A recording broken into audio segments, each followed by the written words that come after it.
What's the similarity between Donald John Tribulation Trump, Cuomo Mamdani, and Andrew Cuomo?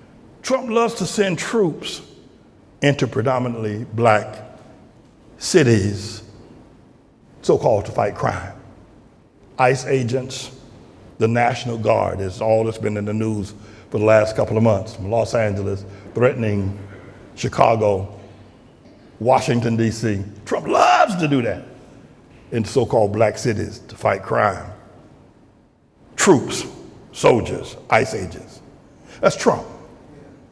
Now, Cuomo has said on the campaign trail as one of his policies is that he's going to recruit 5,000 new police officers and send them into the black neighborhoods in New York City. Because that's where the crime is. Crime is not in Jewish neighborhoods.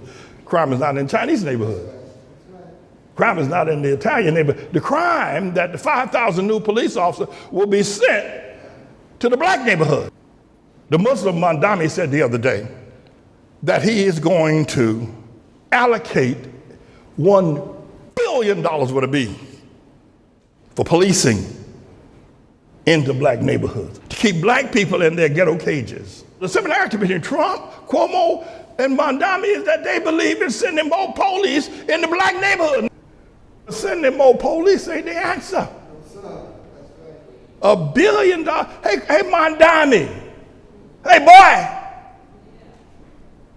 How about taking that $1 billion and investing it in the New York City school system to improve the school system and improve the grade levels of the students? How about that? Hey, Mamdani, hey!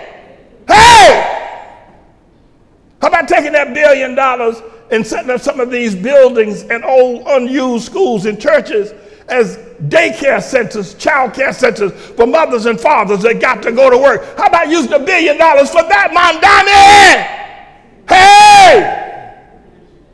How about using $1 billion to set up a, if you will, property pool where qualified families can go and borrow $1, $2, $3, $4, $5 million to buy a home if they'll agree to rent out part of that home to a family that's in the homeless shelter now, or taking their own family members that are sleeping on the street. They will get first preference, first dibs on getting a loan from the city of New York. How about using that $1 billion for that, boy?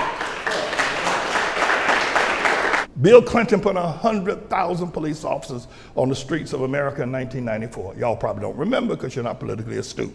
And I'm not insulting you. You just don't remember. Or you weren't even aware. It didn't solve the problems. Crime got worse. More police officers is never the answer. What we need in these neighborhoods is more fathers in the home. We need to discover how is it that we are allowing these fathers to walk away from their children, to walk away from their responsibility. How is it? There ought to be a question on every college examination. Are you in full support of your children if you have any? On every job application, there ought to be a question. Are you in complete and full support and agreement? Are you spiritually and financially supporting your wife and your children? If not, you don't get the job.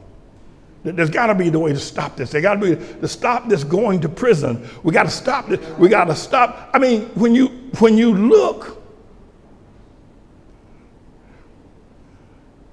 at a people that will rejoice and celebrate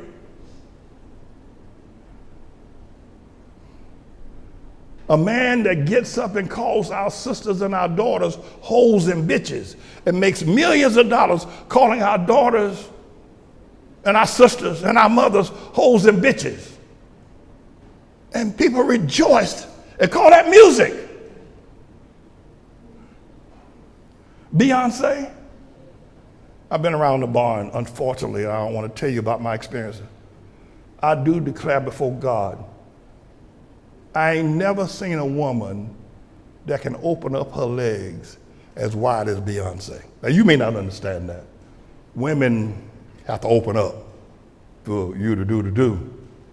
And some can open, and some are not their pelvics don't allow them.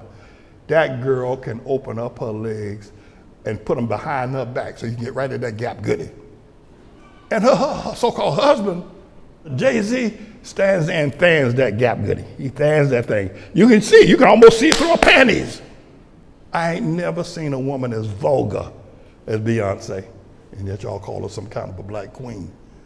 No black queen would ever expose herself that way. No woman of dignity would ever expose something as private, as sacred as that to the world so everybody can see it. And y'all praise it. Something the hell wrong with y'all. Y'all something wrong with something. Why? How? When? Where did y'all get as degenerate?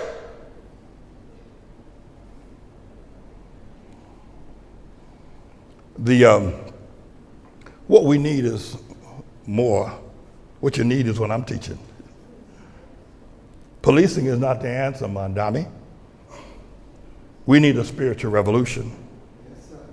That's what we need. We need teaching. We need a man sent from God to prepare the way, to make the crooked places straight, and make the exalted places and hills brought low, the rough places plain. That's what we need. Whether you want it, that's what you need. Hey, Mamdani, what's my name? What's my name? What's my name? James Manning. When you go into that voting booth on the 4th of November, here in the New York City mayoral election, and when you go in there, whose name you're going to print in the write-in section on the ballot, Mamdani? Who you going to print? Whose name? James Manning.